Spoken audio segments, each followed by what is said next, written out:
चलिए आज हम जानेंगे ऐसे 50 सेंटेंस जो हमेशा डेली बोला जाता है आपके जीवन में। तो वो सेंटेंस क्या होगा? जैसे कोई बोलता है आपके बाल बच्चे अच्छे हैं नो, या एक काम करोगे क्या आप नहीं जाओगे।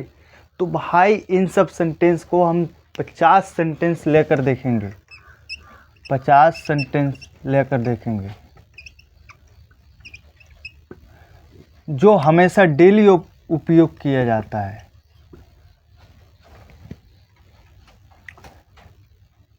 डेली यूज किया जाता है। भाई कौन सा सेंटेंस आखिर होगा? तो जैसे कि कोई बोलता है एक काम करोगे, इसमें सब्जेक्ट छुपा होता है। एक काम करोगे, करोगे तो भाई इसमें जो है सब्जेक्ट छुपा हुआ है। सब्जेक्ट छुपा हुआ है यानी कि भाई कोई भूत से या बैताल से थोड़ी कोई कहेगा, कोई भी इंसान से ही कहेगा जे एक काम करोगे। तो मतलब will you do one thing. One thing मतलब कि क्या आप एक काम करोगे, इसका मतलब ये हुआ। अब यहाँ पे ऐसा होता है, ये तो एक नंबर में हो गया। क्या आप जाओगे नहीं? क्या आप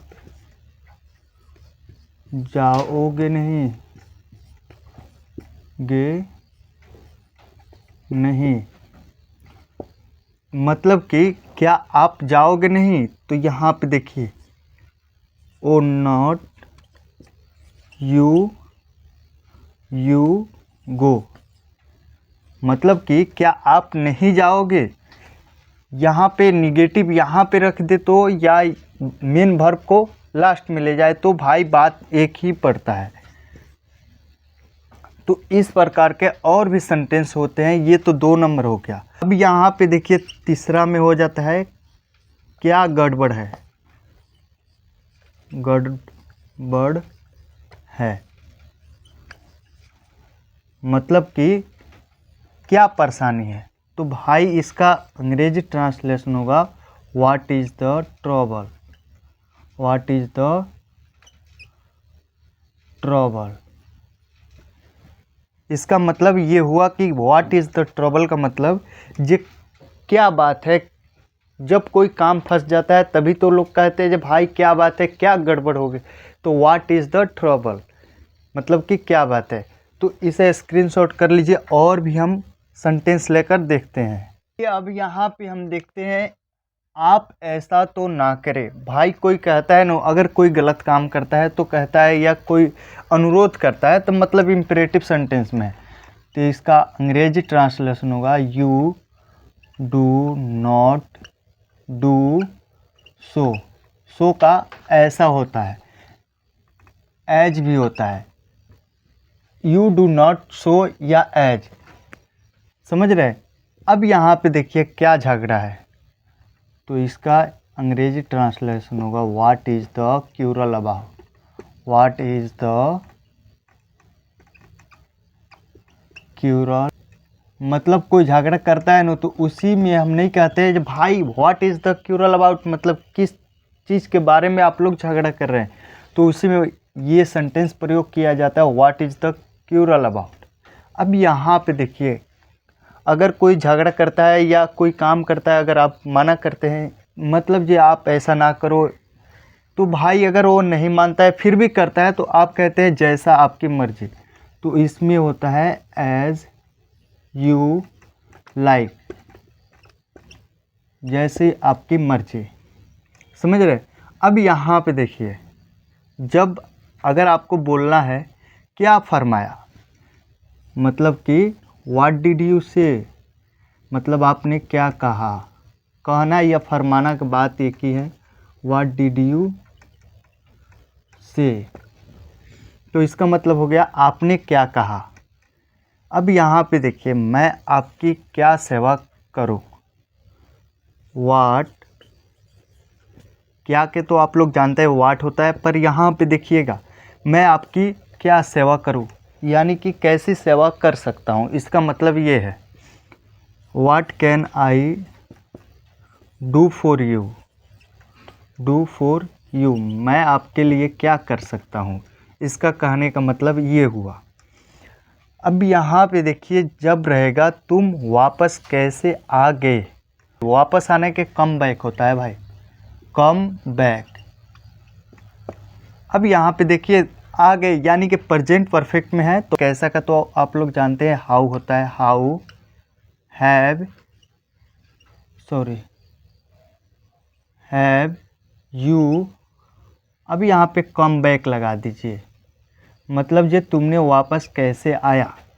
अब यहाँ पे देखिए कैसी तकलीफ़ की, मतलब कि वाट, कैसा का तो आप लोग जानते हैं इसमें वाट लगता है, what brought you here, brought you here, मतलब आपने कैसी तकलीफ़ की, तो इसका ट्रांसलेशन होगा अंग्रेजी व्हाट ब्राउट यू हेयर।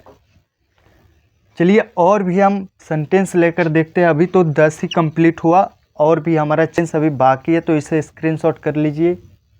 चलिए यहाँ पे हमारा नेक्स्ट क्वेश्चन है, आपकी क्या राय है। तो राय का तो व्यू होता है या ओपिनियन होता है, तो मतलब कि क्या के तो व्हाट हो जाएगा, what is your opinion, opinion. चलिए अब नेक्स्ट क्वेश्चन देखते हैं। यहाँ पे देखिए रात्रि भोजन में क्या क्या है, मतलब कोई नहीं पूछता है जब भाई रात में क्या क्या खाने के लिए है।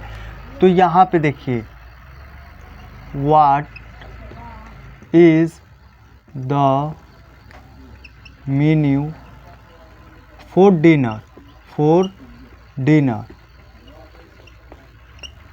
मतलब रात में खाने के लिए क्या क्या है। ऐसे कोई नहीं पूछ देता है, तुम आप कहिएगा what is the menu for dinner, या आप किसी से सवाल करते हैं तो कहिएगा what is the menu for dinner, रात्रि भोजन में क्या क्या है।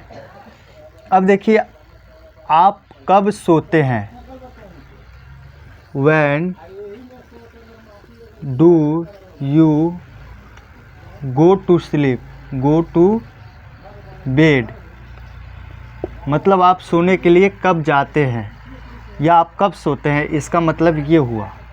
अब यहाँ पे देखिए तुमने यहाँ आना क्यों छोड़ दिया, वाई डिड यू ड्रॉप, या लीव भी कर सकते हैं, leave to come here, come here. इसका मतलब हुआ आपने यहाँ आना क्यों छोड़ दिया, समझ रहे। या आप किसी से सवाल करते हैं नहीं, या आपसे कोई सवाल करता है why did you drop to come here, तो आप कहिएगा I drop to come here because I am ill, मतलब कि मैं बीमार हूँ इसलिए मैं यहाँ आना छोड़ दिया। यहाँ पे देखिए आप किसको ढूंढ रहे हैं, होम, किसको का होम होता है, home, are you looking for, looking for लगाइएगा तो मतलब लुक फॉर मतलब ढूंढना या खोजना होता है, तो home are you looking for, आप किसको ढूंढ रहे हैं। अब देखिए आप कैसे हो, व्हाट डू यू डू, या आप ऐसे भी कह सकते हैं हाउ आर यू। ये तो भाई ओल्ड वाला क्वेश्चन है, ये नया है व्हाट डू यू डू, आप कैसे हैं। अब यहाँ पे देखिए आप क्या करते हो, यहाँ पे आप ऐसे भी बना सकते हैं व्हाट इज़ योर ऑक्यूपेशन, मतलब कि आपकी क्या पेशा है। या आप ऐसे भी कह सकते हैं what do you do, what do you do, दोनों का अर्थ एक ही निकलता है। इसका मतलब हो गया जो आप क्या करते हैं, इसका मतलब ये हुआ ऑक्यूपेशन मतलब पेशा होता है, पेशा, ये आप दिन रात क्या करते हैं, तो इसका मतलब ये हो जाता है। तो इसे स्क्रीनशॉट कर लीजिए।